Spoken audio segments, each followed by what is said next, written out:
किसी सीनियर से second hand किताबें कम कीमत में खरीद लेती थी, लेकिन इस बार रीना ने किशोर से नई किताबों की डिमांड कर दी थी। रीना की बात सुनकर किशोर परेशान हो गया।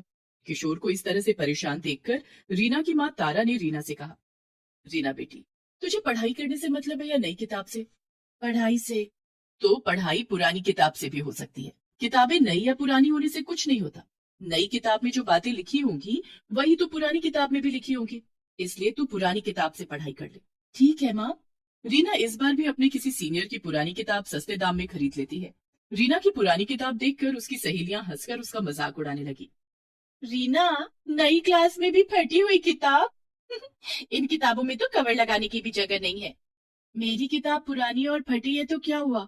देखना, मैं इस बार भी क्लास में अव्वल आऊंगी। रीना इस बार और भी ज्यादा मन लगाकर पढ़ाई करने लगी।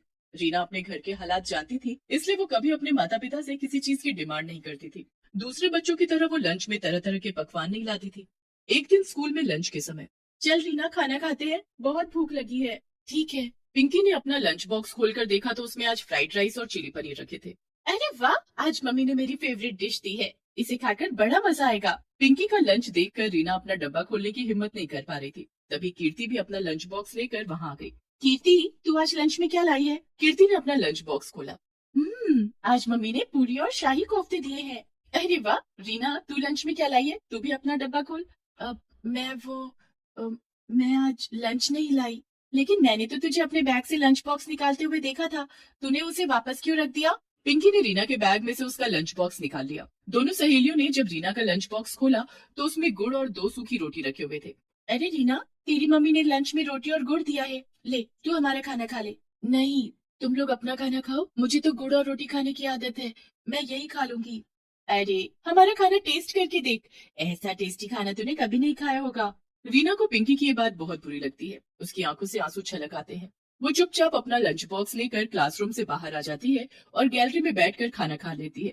रीना इसी तरह संघर्ष करके अपनी पढ़ाई कर रही थी। चाहे कितनी भी परेशानियां और रुकावटें आए, लेकिन वो पढ़ाई में हमेशा अव्वल रहती। एक दिन रीना के बाबा, रीना अब 7वीं कक्षा में पहुंच गई है। वो अब बड़ी हो रही है। उसकी पुराने स्कूल ड्रेस छोटे हो गए हैं और कई जगह से फट भी गए हैं। इस बार हमें उसके लिए नई स्कूल ड्रेस सिलवानी ही पड़ेगी। मैं समझता हूँ रीना की माँ, लेकिन मैं क्या करूँ? तुम तो जानती ही हो कि सब्जी बेचकर हमें 2 वक्त की रोटी पानी किसी तरह से मिल रही है। अगर इस बार रीना के लिए नई स्कूल ड्रेस खरीद ली तो उसकी किताबें नहीं खरीद पाऊंगा। रीना के बाबा, मैं सोच रही थी कि रीना के स्कूल जाने के बाद मैं सारा दिन खाली रहती हूँ, आप भी सब्जियां बेचने बाजार चले जाते हैं, तो क्यों ना मैं भी कोई काम कर लूं।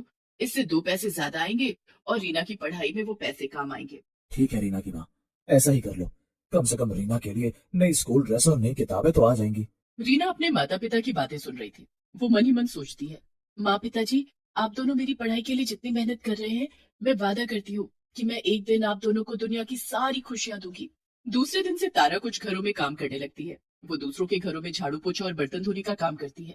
तारा ने अपनी मालकिन से कुछ पैसे उधार लेकर रीना के लिए नई स्कूल ड्रेस और नई किताबें खरीदी। लेकिन ये बात रीना की सहेलियों को पता चल जाती है, क्योंकि रीना की माँ जहाँ काम करती थी वो कोई और नहीं, कीर्ति और पिंकी का ही घर था। एक दिन, अरे रीना, नई स्कूल ड्रेस और इस बार तो नई किताबें भी। हाँ, क्योंकि रीना की माँ जॉब करने लगी है। उन्होंने कल ही तो मेरी मम्मी से एडवांस लिया था। उन्हीं पैसों से रीना की नई स्कूल ड्रेस और नई किताबें आई हैं। हाँ यार, रीना की मम्मी मेरे घर में भी काम करती है। मेरे घर में आज छोले भटूरे बने हैं। मैंने मम्मी से कह दिया कि थोड़े से छोले भटूरे रीना की मम्मी को भी दे दे। रीना, आज घर जाने के बाद तुझे छोले भटूरे खाने को मिलेंगे। आखिर तुझे भी तो अच्छा खाने का स्वाद पता चलना चाहिए। अच्छा खाना खाकर भी अगर पढ़ाई में मन न लगे तो उस खाने का क्या फायदा? खाना तो वही अच्छा होता है जिसे खाने के बाद दिमाग तंदुरुस्त रहे और पढ़ाई में खूब मन लगे। रीना का 2 टूक जवाब सुनकर पिंकी और कीर्ति का चेहरा देखने लायक था। दोनों सहेलियों ने चुप रहने में ही अपनी भलाई समझी। धीरे धीरे समय गुजरता गया और रीना 7वीं से 8वीं और 8वीं से 9वीं और 9वीं से 10वीं कक्षा में आ गई। वो हर कक्षा में अव्वल आती। रीना बेटिया, तू अब 10वीं कक्षा में आ गई है। खूब ध्यान से पढ़ाई करना।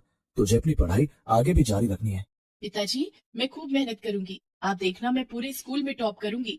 रीना खूब मेहनत करने लगी। शाम को स्कूल से आने के बाद वो पढ़ाई में जुट जाती। क्लास में टीचर के पूछे गए हर सवाल का रीना सबसे पहले और सही जवाब देती।